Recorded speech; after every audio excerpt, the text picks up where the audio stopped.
So you don't want to be so open-minded that your brain falls out of your head, but you also don't want to box yourself in. What's going on, guys? Back here again with another video. Just BSing with y'all. The topic I wanted to talk about today is just open-mindedness and why it's important to have an open mind, but also not be too open-minded. Now, let me elaborate. Obviously, it's good to have an open mind, to try new things, to get yourself out of your comfort zone, and really explore all the different facets that life has to offer. But there's also been examples of, people losing themselves because they never really found a path and just tried to jump around from this thing to that, whether that be something religious, something political, or even just the path that you're choosing to go down in your life.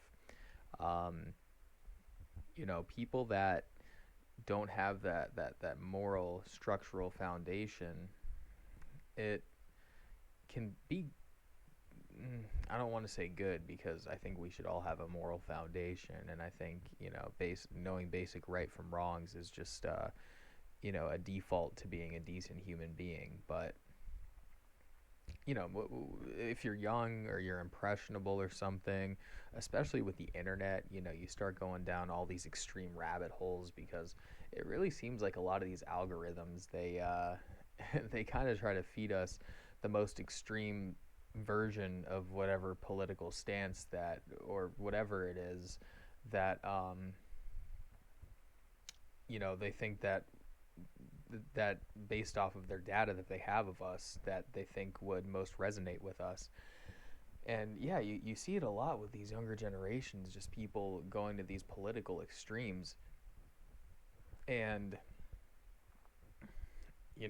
maybe they don't have that right guidance in their personal life to tell them, hey, it's okay to have your beliefs, but don't believe everything that you see on the internet. Don't believe everything that some dude on a podcast, or some chick reading tarot cards is going to tell you, because there's so much nuances to life. There's so many things that we really don't know. And one of my favorite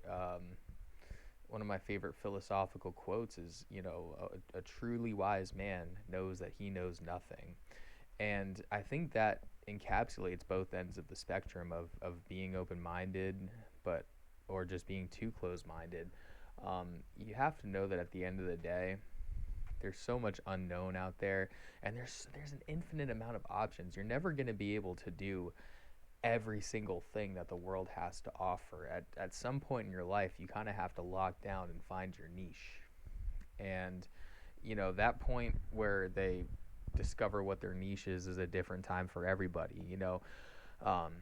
Me personally, I train martial arts, and a lot of my instructors, they've been doing, Brazilian Jiu-Jitsu since they were 4 years old, and now they're in their 30s, 40s, and 50s, and that's all they've done in life. And there's other people, that don't figure out what they truly love until they're in their late 20s, early 30s, or even beyond. And well, first of all, I've always kind of envied the people that have found their direction at such a young age, because I am one of the people that has, kind of bounced around my whole life, even up until this point. I'm establishing myself, but I'm still, out there finding my purpose, looking for myself. And, we all are. Even the people that find their passions when they're young, they're still looking for themselves. It's not like they have it all figured out. But what I'm trying to say is,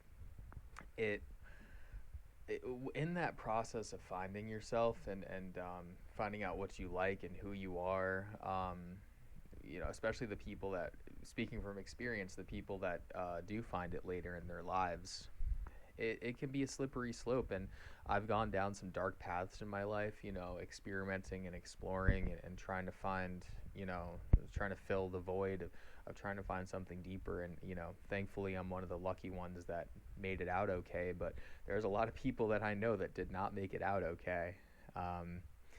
And it just comes down to having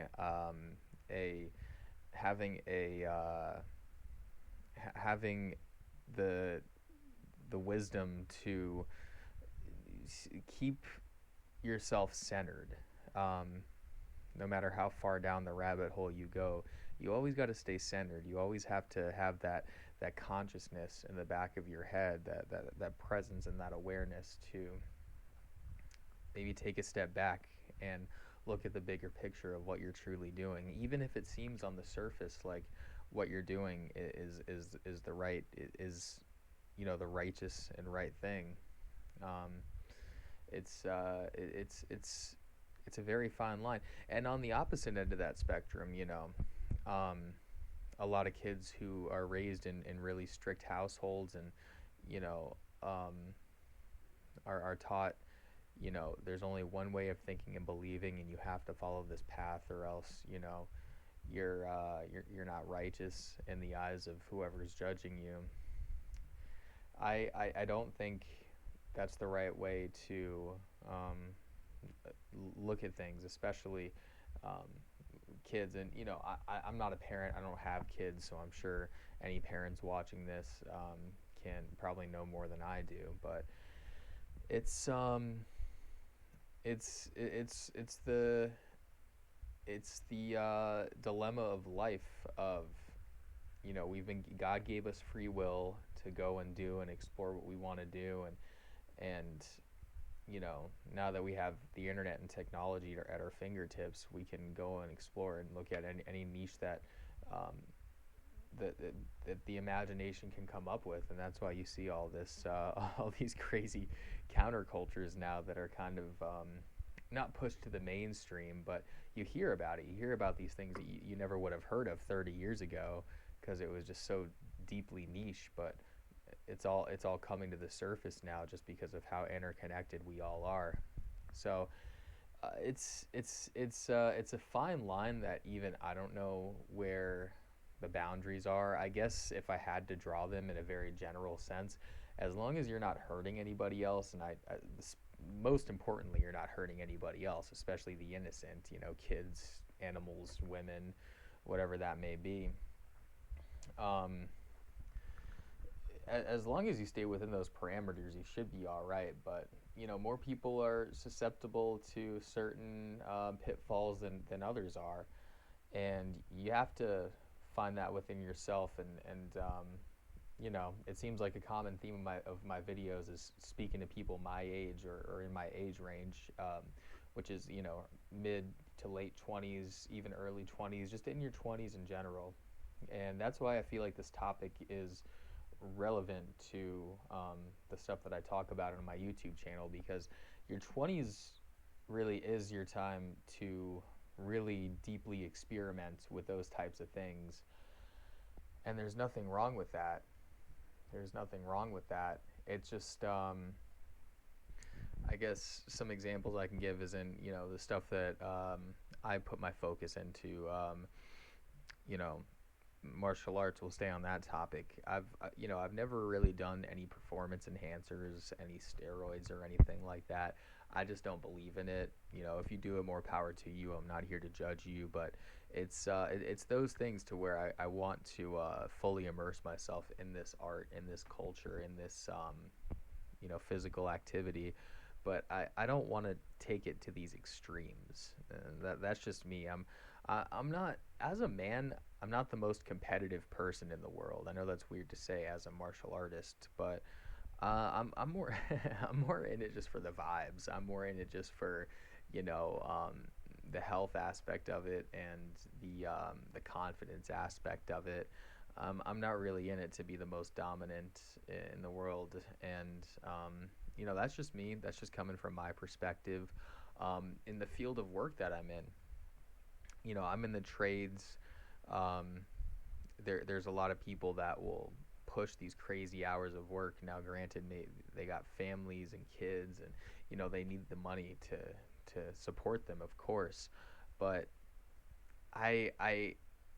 it's just not me to work 70 hours a week. Now, don't get me wrong, I don't mind putting in hard work, and there may come a time in my life where I need to do that. But at this point in my life, I've put myself in a position, thankfully, where I don't have kids yet. I don't have any huge responsibilities. I'm kind of just seeing what truly gives me the most purpose in my life. And I did that intentionally.